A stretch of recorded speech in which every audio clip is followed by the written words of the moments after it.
In 1812, a peculiar and unsettling mystery captivated the island of Barbados. This mystery involved an eerie sequence of events centered around the Chase Vault, a family burial vault on the island. The vault, situated beneath the Christ Church Parish, became infamous for a series of inexplicable occurrences. The coffins inside were found to be scattered and moved around without any clear explanation. The tale of the moving coffins of Barbados is one that has intrigued and baffled many, leaving behind an enduring legacy of speculation and intrigue. The origins of the mystery. The story begins with Colonel Thomas Chase, a wealthy landowner with a reputation for cruelty. In 1812, Chase tragically took his own life. At the time of his death, the vault he had purchased more than a decade earlier to house his family's remains was already in use. This vault had been used to entomb his daughters, and when Colonel Chase passed, his coffin was to be added to the crypt. What happened next, however, would stir both awe and fear in the locals. When the burial party arrived to enter the colonel, they discovered something disturbing. The coffins inside the vault were no longer arranged as they had been previously. They had been moved, jumbled, and scattered haphazardly throughout the vault. The coffins, made of lead, were heavy, and there was no sign of forced entry or tampering. The vault seal had been undisturbed, and yet the coffins had been rearranged in a manner that defied explanation. Over the following years, from 1816 to 1820, the vault would be opened on several occasions for burials, and on each occasion, the coffins were found in disarray, as if some unseen force had shifted them. This baffling sequence of events led to rumors of paranormal activity. The vault came to be known as the Chase Vault, and its tale of restless coffins would echo through history. The vault's background. Before diving deeper into the mystery, it's important to understand the historical and architectural context surrounding the Chase Vault.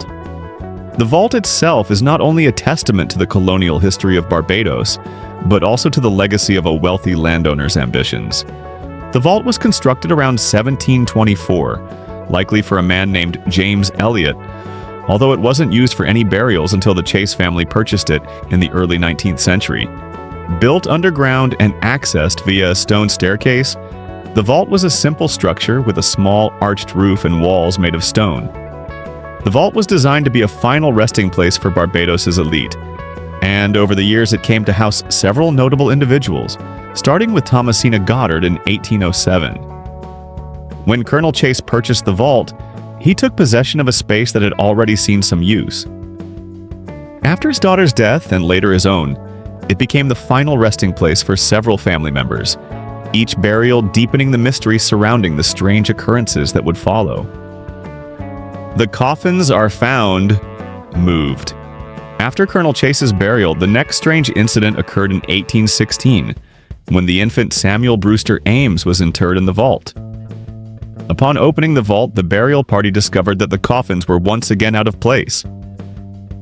Notably, Thomas Chase's coffin, which had been interred just a few years earlier, was found leaning head down against the wall. The disturbed state of the coffins prompted a degree of panic and confusion. The vault was sealed again, and all the coffins were rearranged, yet the disturbing events continued. As further burials took place, such as those of Samuel Brewster Ames and Thomasina Clark in 1816 and 1819 respectively, the pattern continued.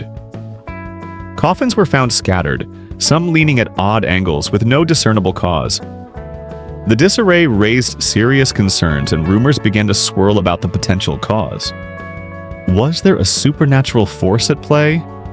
Were the coffins moved by the hand of a ghostly presence? The vault's investigation.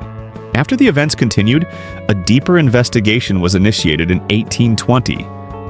Barbados's governor, Lord Combermere, took a keen interest in the disturbances, and a plan was made to closely examine the vault.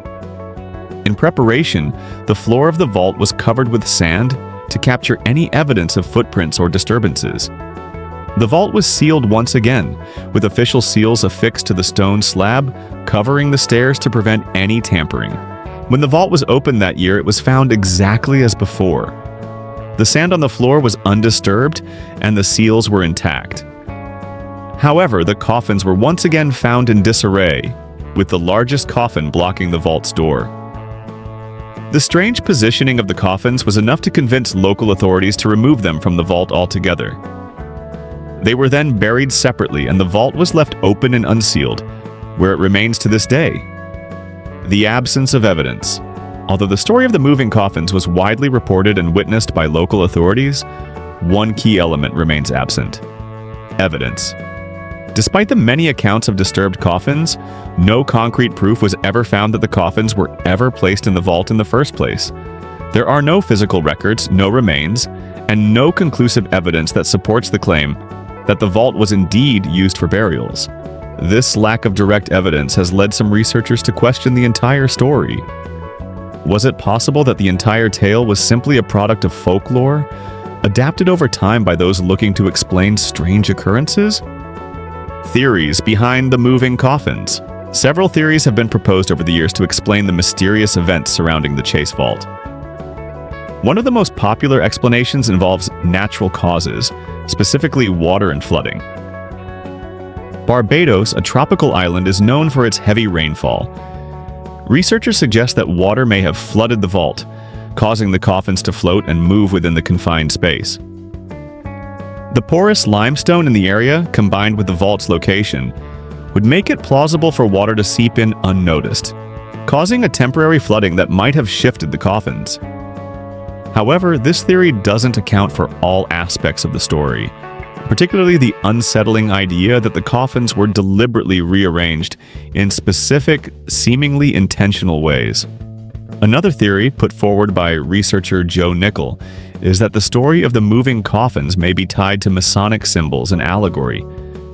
Nickel suggests that the tale was not meant to be a literal account of a haunting, but rather a symbolic representation of Masonic beliefs. He points to elements in the story, such as the sealing of the vault with cement and the symbolic use of hammers, as clues that the story may have originated within Masonic circles as a kind of allegorical tale. The Masonic explanation.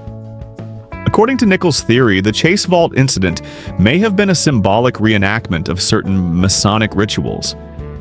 In this view, the vault and its strange occurrences were not meant to be taken literally, but rather as a ritualistic metaphor designed to represent the transition from life to death, the sealing of secrets, and the passage into a new realm.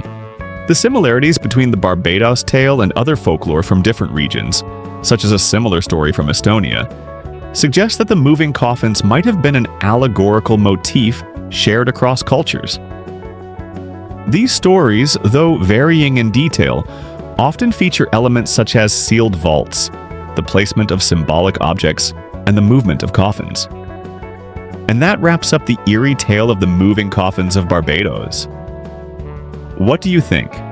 Was it a supernatural mystery or a case of natural explanations being overlooked? Let us know your thoughts in the comments below. If you enjoyed this story and want to hear more strange and mysterious tales, don't forget to hit that like button and subscribe to the channel. Thanks for watching, and we'll see you in the next one.